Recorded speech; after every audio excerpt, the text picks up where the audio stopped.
Hello बच्चों, कैसे हैं आप। उम्मीद है कि आप अच्छे से होंगे। चलिए आज हम गणित का कक्षा 12 एवं 11 के छात्र छात्राओं के लिए एक टॉपिक लेके आए हैं जिसका नाम है अवकलन। अवकलन मतलब डिफ्रेंशिएशन। अब बात आती है यहाँ पे कि अवकलन क्या होता है। चलिए समझते हैं अवकलन क्या होता है। अवकलन यानी कि डिफ्रेंशिएशन। तो डिफ्रेंशिएशन का मतलब ये हुआ कि आप किसी डिफ्रेंशिएशन का एक्चुअली मतलब होता है अवकलन का मतलब परिवर्तन की दर। अब बात आती है बच्चों यहाँ पे कि परिवर्तन की दर किस में। तो सपोज़ आपके पास कोई एक फंक्शन है, माना y बराबर fx, आपके पास कोई फलन है, ठीक है। तो जो y की वैल्यू है, यानी कि y की वैल्यू में क्या हो रहा है, चेंजेस आएंगे। लेकिन चेंजेस किसके थ्रू आएंगे, x की वैल्यू के चेंज होने पे, ठीक है। इसका मतलब क्या हुआ कि जो y की वैल्यू है यहाँ पे वो x की वैल्यू पे डिपेंड करती है, यानी कि निर्भर करती है। अगर आप x की वैल्यूज को चेंज करते रहो, y की वैल्यूज पे आपको क्या मिलेगी, चेंज मिलेगी, ठीक है। तो यानी कि परिवर्तन की दर, जैसे मैंने पहले भी कहा कि अवकलन मतलब होता है परिवर्तन की दर। और आपके पास फंक्शन है, यानी कि y की वैल्यू में, y के मान में परिवर्तन की दर किसके सापेक्ष, x के सापेक्ष। यानी y की वैल्यू में जो चेंजेस आएंगे x के सापेक्ष, उसे हम क्या कहते हैं, अवकलन कहते हैं, ठीक है। x के सापेक्ष ही क्या कहलाएगा, अवकलन कहलाता है, ठीक है। और इसके जो परिणाम निकलता है लास्ट में, इसके परिणाम को अवकलज यानी कि डिफरेंशिएबिलिटी कहते हैं। अर्थात जैसे dy dx ऑफ fx, इसको हम क्या लिख सकते हैं, dy dx ऑफ fx की वैल्यू क्या है y। तो इसको हम जो है इस नोटेशन से, इस जो नोटेशन है डिफ्रेंशिएशन का, अवकलन का, वो क्या करेगा, dy अपॉन dx, ठीक है। अब बच्चों यहाँ पे कि जो आपका डिफ्रेंशिएशन है, यानी जो अवकलन है, उसको निकालने का, यानी कि उसको फाइंड आउट करने के कहीं यहाँ पे विधियाँ आती हैं, जिसमें प्रमुख विधि है चेन रूल। तो सबसे पहले हम बात करते हैं चेन रूल, यानी कि श्रृंखला। तो क्या बोलेंगे हम, चेन रूल, ठीक है। अब बात आती है कि भाई चेन रूल की ज़रूरत क्यों पड़े, यह है क्या चेन रूल। सबसे बड़ी बात क्या है, क्वेश्चन आएगा यहाँ पे कि चेन रूल आखिर है क्या। तो चेन रूल बच्चों, जैसे इसका नाम है चेन रूल, वैसे इसका काम है। सपोज मैं आपसे कहता हूँ कि आपके पास एक फलन है dy dx of sine x. तो मैं सोचता हूँ कि सारे बच्चे, जो कि मैंने पहले भी एक बार नोट्स यहाँ पे भेजे थे डिफ्रेंशिएशन के, यानी कि जो अवकलन के काफ़ी सारे सूत्र मैंने लिख के भेजे थे, तो आपको सीधे सीधे याद होगा, आपने 11th में पढ़ा होगा कि dy dx of sine x क्या होता है, आपका cos x होता है।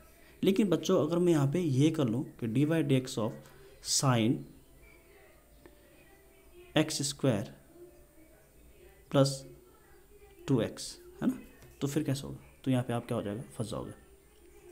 या मैं आपसे कह दूँ कि dy dx of x square plus 2x plus 2 का पावर 3, तो आपको यहाँ पे क्या होगा, दिक्कत होगी, राइट। तो इन्हीं जो सॉल्व करने के जो ये वाले जो फंक्शन होते हैं, इनको हम बोलते हैं संयुक्त फंक्शन। इन्हें क्या बोलते हैं, संयुक्त फलन, यानी कि कंपोजिट फंक्शन, राइट। तो जो कंपोजिट फंक्शंस होते हैं उनको फाइंड आउट करने के लिए, उनको निकालने के लिए हमें किस चीज़ की ज़रूरत पड़ती है, चेन रूल की। जैसे एक यहाँ पे एग्जांपल के थ्रू मैं देखता हूँ कि सपोज़ आपके पास फलन है, माना आपके पास फलन है y बराबर साइन एक्स स्क्वायर प्लस 5। तो आप इसको कैसे सॉल्व करेंगे। तो सबसे पहले प्यारे बच्चों ये हमें देखना है कि हम सबसे पहले हम फार्मूला क्या जानते हैं, हमारे पास बेसिक नीड क्या है। बेसिक नीड है हमारे पास कि साइन एक्स स्क्वायर प्लस 5 का डिफ्रेंशिएशन यानी अवकलन को निकालना। बट सबसे पहले हम किस फार्मूला को, अगर आप ध्यान रिकॉल करोगे अपने सारे फार्मूला की लिस्ट को, तो उसमें देखोगे कि आपको किस चीज़ का फंक्शन मालूम है। आपको पता है dy, इसका नज़दीक क्या है, dy dx of sine x को आप जानते हैं, है ना। dy dx of sine x क्या होता है बच्चों, cos x होता है। क्या होता है, cos x होता है, ठीक है। तो कुछ देर के लिए मैं अभी इसका डिफ्रेंसिएशन करूँगा तो इसको मैं लिखूँगा dy अपॉन dx लिखूँगा। क्या लिखूँगा? dy upon dx। तो आपको मालूम है कि मैं इधर भी dy dx ऑफ y की जगह में क्या है, साइन एक्स स्क्वायर प्लस 5 है। क्लियर? तो अब आपको पता है कि साइन, इसको कुछ देर के लिए अगर अपने दिमाग में आप x मान के चलो, ठीक है, तो dy dx of sine x क्या है, dy dx of capital x लिखा मैंने यहाँ पे, कन्फ्यूजन मत होना, dy क्रॉस नहीं हो, dy dx of sine x का आप क्या जानते हैं, cos x। Very good, cos x। और x मीन्स यहाँ पे क्या है, एक्स स्क्वायर। एक्चुअली x तो मैंने कुछ देर के लिए कंसिडर कर रखा है, लेकिन जब मैं इसका डिफरेंशिएशन का डेरिवेटिव कर दूंगा तो साइन x का क्या होता है, cos x, यानी कि x की वैल्यू यहाँ पे फिर मैं वापस क्या रखूँगा, एक्स स्क्वायर प्लस 5।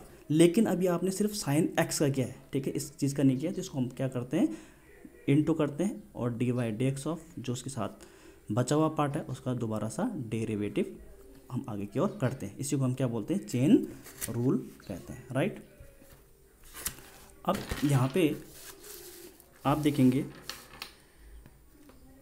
कि cos x square plus 5 into, अब देखो यहाँ पे d y d x of x square plus 5, तो एक्स स्क्वायर का क्या होगा, आपको पता है कि जितनी पावर होती है वो क्या होती है, आगे आती है और पावर में से एक घट जाता है, ठीक है, plus d y d x of 5 0, because we know that d y d x of constant, यानी कॉन्स्टेंट कुछ भी हो सकता है, c 1 2 3 4 5 6 100, उसका क्या होता है, 0 होता है। And d y d x of x की पावर n, जो मैंने यहाँ पे लगाया है ये वाला, एक्स की पावर n क्या होता है, n, एक्स की पावर n माइनस 1 होता है,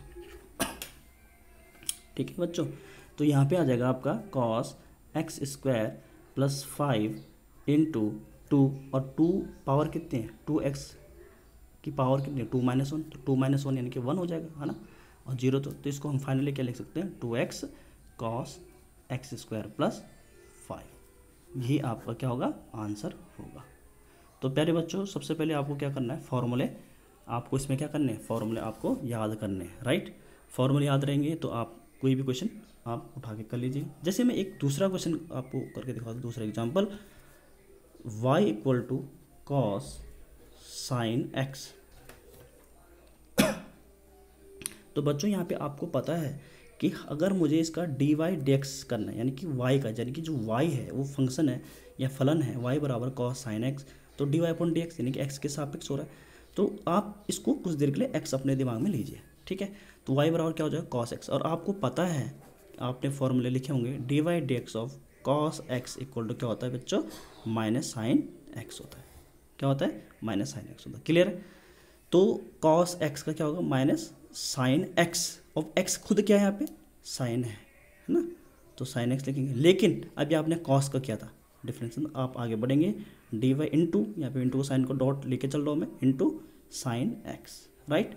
तो ये आपका आ जाएगा साइन एक्स। अच्छा, और d y d x of sine x, यहाँ पे देखो पुराने पेज में, d y d x of sine x cos x, क्या होता है उसका, कॉस एक्स होता है बच्चों, ठीक है बच्चों, क्या होगा, कॉस एक्स। तो d y upon d x ये आपका आंसर आएगा, ठीक है। तो उम्मीद करता हूँ कि आपको ये 2 क्वेश्चन और इसका जो कॉन्सेप्ट है चेन रूल का समझ में आया होगा, ठीक है। अब मैं आपको कुछ प्रैक्टिस के लिए कुछ क्वेश्चन देता हूँ, होमवर्क कह लीजिए।